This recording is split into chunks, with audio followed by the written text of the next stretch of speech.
Good morning, and good morning. Okay, today is can you believe it? It's the 26th. It is the 26th of February. We're going to be out of this year soon, okay? I keep looking at things as everything keeps flying by like it's coming again. It seems like last year I was just preparing to go to Australia, did that, assumed my role as president. So at the end of June, I'm done with that. But I still have a year as a past president. So I'm still on the board of our Rotary Club. So I'm enjoying life, but I'm watching it run by. And one of the things I've been looking at is just what some of the headlines are showing. And I don't know if you all have paid any attention to Wendy Williams. She was a talk show host for years and years. I'm going to read something about her in a minute because it just gave me like a light bulb that went on yesterday. And today's word is nefarious, and we'll get into the word in a minute, but some of the headlines are just disturbing because even though it's headlines of somebody else, it still has some some concerns for each of us as we get older. Who will take care of us? How will they do it? Will they do it in such a way that is not only respectful of what and who we are, but any of the possessions that we may own, our property, whatever. It's kind of scary. It's kind of scary, especially if you were able to watch that documentary over the weekend. It was something because it showed how her ailments, her disease, and it showed both alcoholism and then some of the other medical areas that were, I think it was Graves' disease, but some other things that were going on, and then I think they also now have labeled her as having dementia. So scary stuff. It's scary stuff. And that's one of the reasons why, and when it comes to our minds, we have to engage our minds constantly, learning something new every day. I will not let that go. Every day I push forward to learn something that I didn't know yesterday. And then, enhance it in such a way that it makes it that stays, and therefore that means that new brain cells are working on that, and then other things that I bring in with it, puzzles, something. But if we sit still, or we've allowed drugs and alcohol and those kinds of things to enter our bodies, we just become you know basically prone or victims, or can be considered victims later on for someone mistreating us. And I'm not going to say that most people would be going through something that would be considered nefarious, but you just never know. It was just so real yesterday, just watching that movie. I watched the second half last night, and I was just amazed that those things happen to people, but they do. So anyway, when I start out today, and I got this from USA Today, so it's not anything I made up. Um, and she, and it's talking about Wendy Williams. Of course, she had been on TV, and I was right. She did have Graves' disease. She does have Graves' disease, but said she had been on TV just for years. In fact, let me read some of what it says. When it says Wendy Williams Hunter, and most people know her as Winnie, Wendy, excuse me, was born July 18th, 1964, is an American former broadcaster, media personality, and writer from 2008 to 2021. She was on the TV. She hosted the nationally syndicated television talk show, The Wendy Williams Show. And every once in a while, I would, if I was home at the time, I would, how you doing? She also always used to do that. And she had fans that were doing that. They'd greet her with that, how you doing? But it says that, after she had so many things going on and having something like a spell or a syndrome that happened in 2017. I guess it's just run on from there. But this is what I kind of honed in on to for today's session. It says days after Wendy Williams' front temporal dementia diagnosis was revealed, the talk show host declining health was the focus of the raw and new Lifetime documentary. So it is on Lifetime, and they will show it again. And I think they have some stations that you can watch it on. It says the network, other streaming stations, says the network on Saturday aired the first part of its documentary, Where is Wendy Williams, which shows Williams struggling with her health, including the autoimmune disorder Graves' disease. It also deals with Williams being placed under a financial guardianship. And, that's something that Britney Spears had been on for years, before she was able to control her own money. Good morning, Erica. How you doing, my sweet friend? And it says she has no money as a result. She has no access to her money. There's money, but she doesn't have access to it. And they're thinking that there's nefarious behavior going on, and that's why once she went to the bank decided to get involved with bringing other people in to offer and give. Actually, I don't think it was offered to her. I think it was just given a guardianship. So we don't ever know what may happen to us. Good morning, Marion. How are you doing, my sweet friend? Love you. But anyway, when you think about, that whole word nefarious, it says, well, what is it? And it's typically of an action or an activity which is either considered wicked or criminal. And so that's scary, that as we get older or we get in a position where we can't do much else for ourselves, who will take care of our business if we haven't already set it up. And it says that, nefarious behavior is something that is considered to be evil, sinful, wickedness. It says it could be criminal, villainous, heinous, appalling, foul, abominable, devilish, and monstrous. There were so many words. I had to just pick some. So, I just think about so many of us, we're all getting older. If you live, and sometimes, and think about it now, Wendy is only 59 years old. This happened prior to her getting to the age she is now. So, you have to think about, how will I live in my 50s? Will I make it to my 60s? What do I need to put in place? What do I need to put in place? So I wanted to break the word of nefarious down and what it really means to me and maybe to you, but you have your own interpretation. And that's the importance of, me doing Are You Stuck? That's why I asked you, are you stuck? I'm asking people to ask questions of themselves. What happens to us? So when we look at breaking the word down, I start with the N. My N I have for neglect. At some point in time, someone has put themselves in a neglectful situation, or others that are in charge of them have neglected them. So that's what I have for mine. It says failed to care for properly. It's scary to think about planning for when I'm not able to. It's scary. Most of us do not do that. We don't. In fact, every time when my mother was living, and but she was planning to leave up out of here, she had to literally tell me, look, do not be scared about what I need you to do, because you're the only one that can do it. Now, there were 10 of us. By the time my mother died, I think there were only 4 of us, 5 of us left.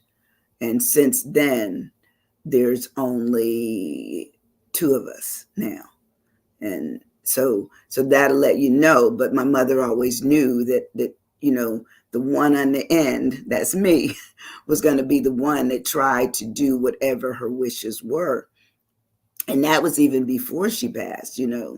But anyway, neglect talks about fail to look after, fail to care for, fail to provide, leave alone, abandon, forsaken, be derelict in whatever the duties are. And I know today is this particular session would be scary. It's scary to me. It's scary to me to even approach it.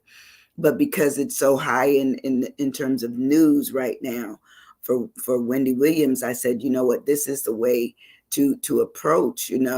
What can we do? I don't know if I'm ready with everything. I've done a few things. But have I done everything? Not quite sure. Not quite sure. But when we move on in the word of nefarious, my E of nefarious, and nefarious is spelled NEFARIOUS.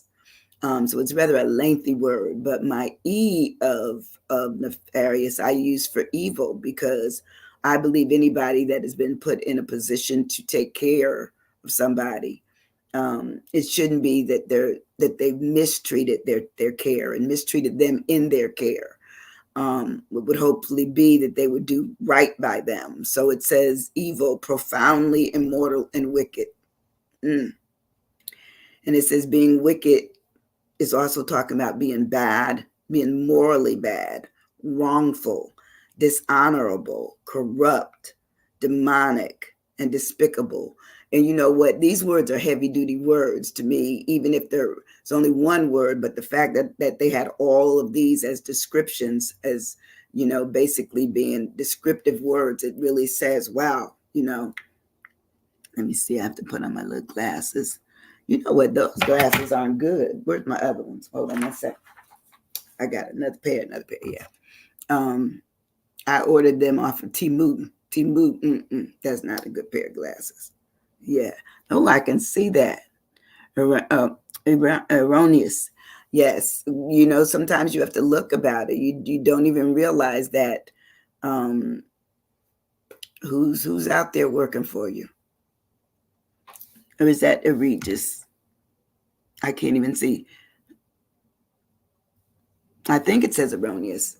But we put our lives in other people's hands. Let's face it, evil, dangerous. Okay. We sometimes we don't even realize that we thought who would take care of us doesn't do the right thing. We don't. It just doesn't happen. It doesn't, which is scary, because you think that they would do right, especially if it's written out. My F in nefarious is for foul. Simple word, but it means wicked and immoral. And I don't know if anybody ever knew me. I used to say everything was foul. I stopped saying it, but I used to say it all the time. Everything became a foul thing. And, I said, ooh, that's just foul. Especially when it's something either to taste, or it's something that someone, expected of me. I'm like, nope, can't do that. That's foul. I'm not doing that. So foul in anything, it says it's wicked or immoral. It's sinful. It's mean, it's vile, it's an abomination, it's abominable. So we just never know how we are approached, with what it is that we've given people to do or asked them to do. We have to hope they do it. We have to. We may not be able to, but it would be nice. My A in my word of nefarious today is for appalling. Appalling, causing shock or dismay, or it's horrific. When you look at that documentary, you see, I almost see my fear in watching Wendy go through her fear. I said, do they not see that? And apparently she agreed to have this documentary done, and she was the executive producer of it. But I felt in that instance that they made her too visible. I think some things need to be left alone. They don't belong to the world. We need to know when our dignity is being, sampled, pushed, taken away, We need to know that. Good morning, Miss Rosie. Good morning, Cheryl. Hey, hey, hey. So for me, I just thought that that was kind of some exploitation. That's just me. But what do I know? Just little old Sandy here. My I just couldn't quite believe that they would have done that, but they did. My A um, it's appalling. I believe that you cannot get away from the fact that some things that are done to us as we age, or maybe even as young people. You've seen where the two women went to prison. They could get up to they were sentenced kind of like with it was almost like a timeline. It could mean for what the judge determines they could have up to 30 years in prison for mistreating their children. And these people were, one was a clinical counselor, and the other one was just a well-known TikToker. But the behavior that they expressed online and then the actual treatment of the children was harsh, where the children ended up being in chains and starving, So sometimes you have to, even look at who's in control here, whom. Um, so I have appalling from my A in nefarious, causing shock or dismay, and something horrific, something dreadful, something terrible, outrageous, and heinous. You know, to look at even the pictures of other children who have been abused by parents, and they're so emaciated and bones, just nothing but bones. To me, that those are really great examples of when a person has had someone in control of their lives and their destiny and really mistreated them. Good morning, Ardelia, my friend. Thank you so much. I'm gonna figure out how to grow those. Thank you so much. I tell you, Ardelia gave me some sunflower seeds, and I'm going to try to grow them because they're just my favorite flower in the world.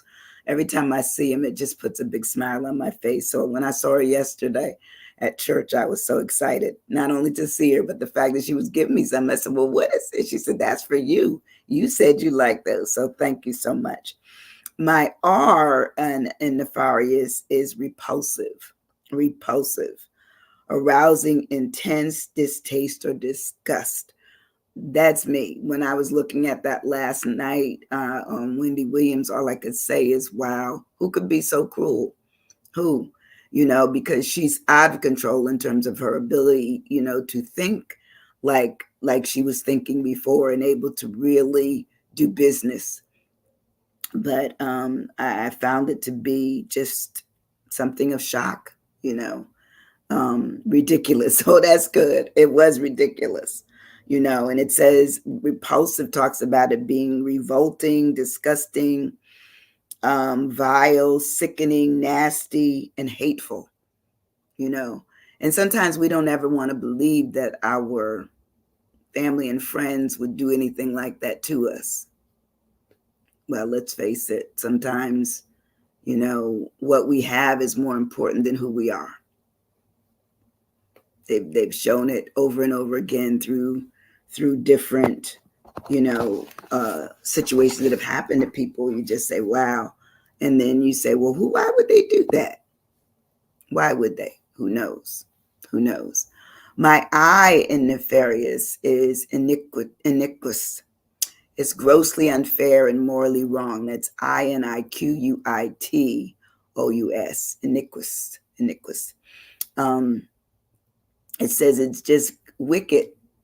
Once again, it's evil, sinful, immortal, monstrous, unfair, atrocious, dreadful. These synonyms they're harsh words. I don't want, and I hope I never have to deal with that in my lifetime, that someone has done me so wrong that those are the words that I would choose to talk about them. describe them, describe the behavior that I received, you know, but you never know. You never know what would come with that. This next word is called odious. Odious, odious, odious, odious. And it says extremely unpleasant. It's repulsive. That's the definition. Um, when you look at things that are so horrible, it's hard to believe, because most of the time things that are going on that are horrible, people try to keep them where? In the dark, you know. Look at the girls that stayed in the house for years, and they were, one of the young ladies was only a couple of miles from her house, where the man had her, and other ones captive for years, years. Those things are just absolutely horrible, and it is a nefarious, behavior and an approach to taking care of people or not taking care of them. Not. So, it talks about it being revolting, repulsive, disgusting, vile, foul. There's my word again, foul, detestable. And it says also reprehensible, meaning, how do you get with people that have done that? And, the law, if they ever catch up with them, that's when you hear it, where it makes such a big splash, because it was just absolutely a horrible thing to do. Horrible. So I would definitely say, anybody got any words for the O? Odious is my word. My U in nefarious is unpleasant. I can't imagine that being a pleasant thing, causing discomfort, unhappiness, or revulsion, and being disagreeable.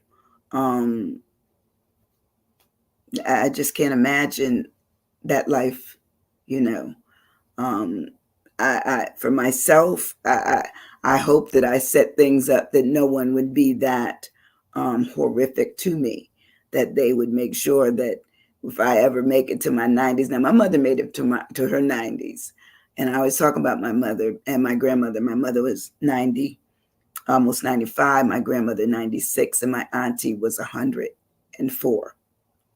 So my thing is, this is me personally, is that if I make it to my 90s, and one thing I loved about them is that they kept themselves engaged, all of them, talking, doing puzzles, doing something. My mother was walking, that was her thing, 8 to 10 miles a day. That's what I think about. What will I do? You say underhanded. Okay, underhanded, unethical. Those are great words. Underhanded and unethical. You know. And it says that, and I wrote unpleasant, which talks about it being disagreeable and irksome, nasty, distressing, awful, terrible, offensive, and hateful. I don't think anybody can really say they love you and not take care of you, if that's their charge at that point. I would like it to be that they did take care of you. And then my last letter, my last letter. And I know I did this fast today, and the reason being is it's a tough subject to deal with, even for me and for anybody that's listening. But we have to plan, even when we don't want to, those things that are difficult. Said Wendy Williams, sowed all of the seeds. Sowed all of the seeds that you are using today. Thank you, Marion. Thank you. You're right. She really did. She did. But I don't know, if you look at that show, you get the gist of somebody could have helped her before she got to the point where they've taken it away. So her family doesn't even have any control at all now. Nothing. The family doesn't, the guardianship is in place. She's getting ready to sell her New York apartment. Now, anybody live in New York, basically a one room shanty up there is probably you know, 7,000 a month. So you can imagine what she's going to be getting. Yeah, her niece spoke of her. Wendy is the executive producer of that. Yes, she wanted it to be seen. She did. She did. But the niece also said that she didn't feel that, like, as soon as she saw the opening, you know, frames with Wendy in it, she knew immediately that something was wrong. And so she felt that she was really struggling, even though she agreed to doing it. So, I always wonder about the money in Hollywood, and the power that other people see in themselves over what you've created. Good morning, Maurice. Today our word is nefarious. Um, so we sometimes struggle with our original decisions if things have changed, but other people hold you to it. At some point in time, so couldn't somebody just say, well, maybe we shouldn't do this. It's too much exposure. Maybe we shouldn't. But it is out there, so you certainly can watch Wendy Williams's. It's her project. It was her project, but I think it started. They started filming much longer than she's probably been showing the recent signs of the dementia that is going on too. Best you can have is loving family and lifelong friends that will do right by you. I agree. I agree. That's one of the reasons that I serve. It is. That's one of the reasons why I'm always out ahead of what's going on and trying to serve others. So when it's my time that I have to go, that I'm going down, that someone will say, she served us, we're going to serve her. She was there for us, we're going to be there for her. But that's the reason that I do it. And and I am a person, a Christian who believes in the Bible. And the Bible says we shall serve. We shall serve, And so I don't want it to be that and I only have one child that I'm hoping that I know she wants to do right by me, but she's still young. So, I'm hoping that I'll be old enough, and by that time it planted all those good seeds, as Marion says, in her, that she gets it, that I'm in enough to make sure that my not worried so much about the property, but that I'm well taken care of. Although I would certainly hope that nobody would throw away anything that I worked hard for, or anyone else. That's what, I was listening to what Wendy Williams's show was kind of, hanging on, in terms of, I got money, but I can't get to it. I have property, but I'm going to sell this and downsize, and I'm going to do this and do that. But who's in her ear? Who's in her ear?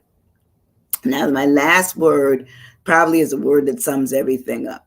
It talks about with the S of nefarious, it talks about it being shameful. Not shameful on Wendy's part. No. Even though, she made a decision that came to pass into light during her most difficult times. Or times, because I believe it's ongoing. When I say shameful, I'm say it's shameful on anybody that would do it. Shameful at anybody that would take advantage of us, of anybody, that needs something, needs to be taken care of, shameful. I used to work in the Naval Hospital, and I helped with discharge planning, and I used to get so upset. The family didn't see it, but I would get so upset at the way in which families were not really worrying about getting their family members out. They were worrying about where their family members were going to go. And sometimes they didn't and couldn't go straight home. They needed, or if they went home, they needed, just discharge, actions to take place, such as they may need walkers, they may need, physical therapy, they may need some assistance coming in, those kinds of things. And sometimes the families would be, well, how much it's going to cost? And I said, probably shouldn't matter. I'm trying to be diplomatic. I'm like, well, it costs what it costs. And of course, back then when I was doing that, it was much cheaper than it is now. But most hospitals, in fact, every hospital, unless you sign yourself out, they have a discharge plan for you. What medications you were discharged on, what plan of actions. Do you need a CNA? Do you need physical therapy? Do you need emotional help? Do you need counseling? They're going to give you all those kinds of things. It says it's easy to dismiss the elderly, sick, and the handicapped people. They don't have a voice. They become invisible, become a problem. The nursing homes are proof of that. Absolutely. Thank you so much, Lavender, because that just brings and drives home the fact that when my mother had to go into a nursing home because I lived in Florida and my brothers had no way of taking care of her, and all the daughters, all the sisters were gone. My mother said put her in a nursing home, so I did what her request was, because I didn't want her falling. She kept falling and hurting herself, and she'd get back up and be in her good mind when she got back up. But we didn't know she had sugar diabetes. We didn't even know that. And the only reason we found out is because it was on the death certificate. It was not on anything else. Nothing. We knew nothing because my brothers didn't go into the doctor's appointments with her. They let her go in by herself. They said, well, you don't know what they're telling her. So she would come out because she was starting to be experiencing dementia. And I would say not so much that she was, she wasn't Alzheimer's. She was just she'd get mixed up on the dates and stuff. So those kinds of things. But she'd come out and say, the doctor never told me that crap. Well, she would say the bad word. And I would say, well, Mom, they must have said something, but to you today. She said, nope, they just said I was fine. So my brothers and I really didn't get the total picture of how she was really doing. But when she went into the nursing home, when she would be alert, she would say, I don't want a male to, handle taking care of bathing me, just trying to get her point across. And so I, went in and said that will stop from now on. No man shall handle my mother in terms of her personal care. And they looked at me and I looked at them. I said, so you need to fix that. We're paying to be up in here. She has no money. You all made sure she got all of that. So therefore, that was the first thing. And then the other thing is that someone stole her jewelry. And ironically, I'm crazy. I took a picture of it before when my brother gave it to her. It was a little gold necklace with a little diamond in it and some rings. My brother just liked that connection with my mother, and they were gone. I went up one day and I said, well, they're gone. Where are they? Oh, we don't know what happened. We'll have to investigate. Well, they thought I'd forgotten about it. I came back to Florida and I guess what? I wrote them up and they made sure. And I told them how much it was. They sent me the money and I sent it to my brother. So they become victims too, so you need a loving family. Thank you, Ardelia. You need a loving family. You need somebody who cares. You need somebody that has a voice for you. In your inability to say all that you need to say over your care. You need someone that cares enough about you that not only takes care, but they do it in such a way that you have your dignity, you have your respect, you feel clean, you feel oriented, you are in the best possible place that you could be, which is in the care of someone who loves you. So the shamefulness of what we know goes on out there, for certain people. Even sometimes when you think you've taken care of stuff, it doesn't matter. Nefarious behavior still exists. So we talk about this causing shame and disgust. I really believe it does. I didn't know who all to blame last night when I was looking at the second half of that. But if any of you get a chance and you haven't seen it, look at it. It is on Lifetime. And I think Lifetime has a streaming, they stream on one of them. I don't know if it's Hulu or whatever it is, but it's an interesting episodes of what has gone on in someone's life. But it's disgraceful. I feel deplorable, despicable, contemptible, discreditable, and certainly of ignorance, shamefulness. So that is my session for today. I just wanted to say that we have to do better. We have to take care of ourselves. We have to take care of our parents. And how do you do that when you are the parent and you're trying to teach your children the right and wrong way of taking care of you, letting it be known on what it is that you want and need, so that when you get to the point that you can't do, that they will do what they know you want to be done. To me, that is vital and it's so important. But this has been a rough session for me to get through it, and it took me a while to go through it, because it makes you think about who are you, who are you, how are you doing, how are you processing stuff. But I certainly encourage people to not only look at that show on Wendy Williams, but also examine what you want, examine what you need, and make your wishes known. Write them down, um, so that there's not any excuses. Um, and somebody else can come behind this and look. If you have to put it out and take it and have it notarized and all those kinds of things, do it. Do it. This is life planning forward. Forward in a position when we get to the point where we cannot do it. We cannot. But look, I love you guys. I appreciate you hanging in there with me, even on the difficult subjects. But if you don't do anything else, no payment is required at this uh, station here with me. I call it my space. All you have to do is just hit that share button and let people know that there's someone out here doing something in the effort of keeping myself living and you all thinking about how you're going to live going forward. I love you, love you, love you. Appreciate you. Thank you so much. Hey, Cheryl, love you. I see you all soon. Thank you. Bye-bye. Thanks, Ardelia. Thanks, everybody. Thanks, Marion. Thanks, everybody. Love you guys.